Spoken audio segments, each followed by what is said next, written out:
আজকে তোমাদের আমি দেখাবো যে এখানকার বাড়ি ঘরদোর সম্বন্ধে, যে কেমন সুন্দর পরিষ্কার পরিচ্ছন্ন রাস্তাঘাট।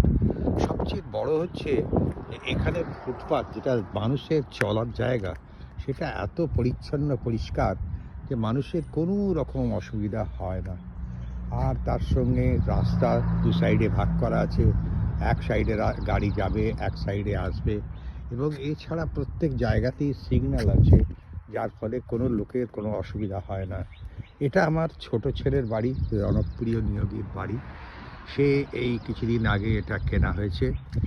এর সামনেটা এতটা জায়গা, জায়গাটা প্রত্যেক বাড়ির সামনেই পড়ে থাকে, কারণ এই জায়গাটার ম্যাক্সিমাম ইউটিলাইজ বর্ষা এতে হয় না, কারণ এখানে বরফের সবসময় থাকে বলে বেশিরভাগ ইউজ হয় না। তবু এখানে লাইট টাইট দিয়ে বেশ এখন সামারের সময় পরিষ্কার পরিচ্ছন্নভাবে থাকে এবং দেখতে খুব ভালো লাগে।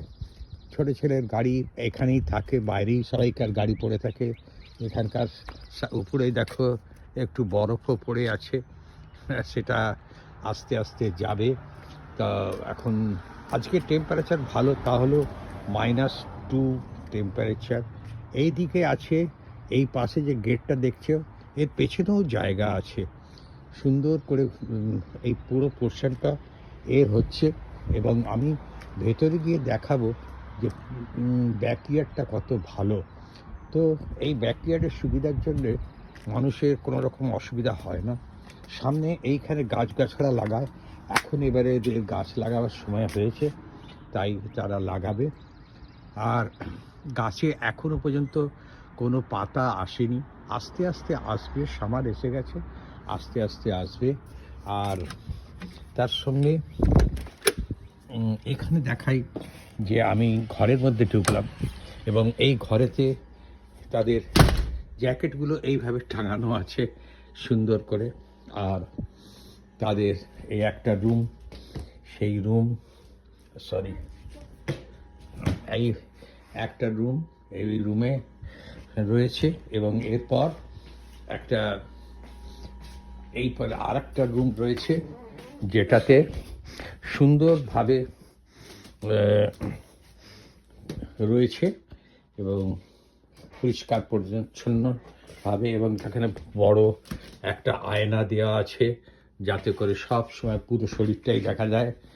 আর এছাড়া রয়েছে ড্রয়ার, এ সমস্ত ড্রয়ারটা দিয়ে সাজিয়ে ছোটোখাটো রুম। আর এখানে সূর্যটা খুব ভালো করে ঢোকে। এটা হচ্ছে পূর্ব দিক, তাই সূর্য সুন্দরভাবে প্রবেশ করে।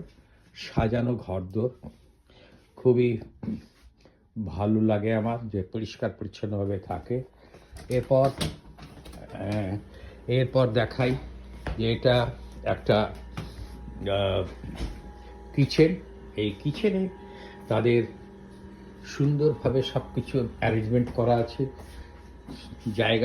প্রত্যেকটা জায়গায় ভালোভাবে জিনিসপত্রগুলো রাখা আছে, সিস্টেমেটিক, যেটা আমরা হয়তো একটু ছড়িয়ে ছিটিয়ে রাখি, কিন্তু এখানে বেশ পরিষ্কার পরিচ্ছন্নভাবে রয়েছে। আর এরপর আমি ব্যাকইয়ার্ডে যাচ্ছি। ব্যাকইয়ার্ডে গেলে পরে দেখানো যাবে যে এটা ব্যাকইয়ার্ড, অর্থাৎ এই সামারের সময় এখানে বসার খুব ভালো আয়োজন। এখান থেকে এই যে একটা বাগান তৈরি করছে, এইবারে শুরু করবে বাগান, সব ঘিরে গাছ টাছ লাগানো হবে, এবং প্রকৃতির যে একটা আনন্দ, গাছগাছড়া হ্যান ত্যান লাগানো, সেই সামারটাই সম্ভব, এবং সেখানে গাছপালা থাকবে, দেখতে খুবই ভালো লাগবে। এছাড়া এখানে যে গাছগুলো রয়েছে এখনও পাতা আসেনি, আর কিছুদিন পরে এখানে সব পাতাতে ভরে যাবে, এবং তখন মনে হবে খুবই সুন্দর প্রকৃতি, ভালো লাগবে দেখে। এই পাশেও এতটা জায়গা এদের দেওয়া হয়েছে, এবং এই জায়গা দেওয়াতে কোনো রকম বেশ ঘোরাফেরা, মর্নিং ওয়াকের মতনও করা যেতে পারে, একটু দেখা যেতে পারে, বসা যেতে পারে, এখানে বসে বসে খাওয়া দাওয়াও করা যেতে পারে। কোনো রকম কোনো অসুবিধা এখানে নেই। এটা পূর্ব দিক, তাই সূর্যোদয়, আজ সূর্য খুব ভালো উঠেছে, যদিও বাইরে ঠান্ডা। তো আমি তাই ঠান্ডাটা থাকলেও বিশেষ কিছু লাগছে না, তার কারণ হাওয়া নেই। হাওয়া থাকলে এখানে খুবই ঠান্ডা থাকে। এই হচ্ছে তার, এই যে সুন্দর রুম। এখানে জিনিসপত্র, বাড়ির আসবাবপত্র, জিনিসপত্র এখানে পড়ে থাকে। এটা একটা স্টোর রুম বলা যেতে পারে।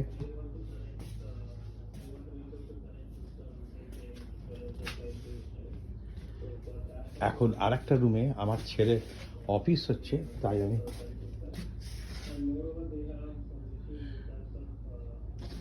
দেখাতে পারছি না।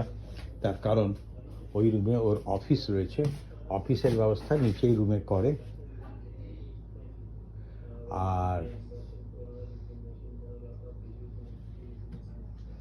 এখন ওনার কল চলছে বলে আমি ভেতরে ঢুকলাম না, কল চলছে বলে ভেতরে ঢোকা গেল না। যাই হোক, পরে দেখাবো। আর এটাই হচ্ছে ব্যাপার, আজকে আমি এতটা দেখালাম। আর এখানকার বাড়ির পরিবেশ এইরকম। আর আমি এখন সিঁড়ি দিয়ে উপরে উঠে যাচ্ছি।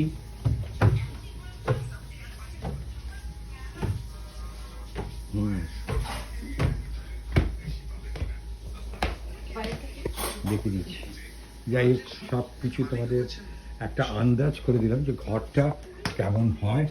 এইখানে একটি বাথরুমের মধ্যে সব আয়োজন আছে, ছোট্ট বাথরুম। এই বাথরুমের মধ্যে সব ব্যবস্থা আছে। এখন আমি তোমাদের এই বাথরুম ঘুরে ফিরে দেখালাম। আর এটাও বেশ ভালো, ছোটোখাটো একটা বাথরুমের মধ্যে সব অ্যারেঞ্জমেন্ট আছে। এই এখানে একটা স্টোর রুমের মতন জিনিসপত্র রাখা, এটাও একটা জায়গা। মানে সব রকম জিনিস রাখার একটা ভালো জায়গা আছে।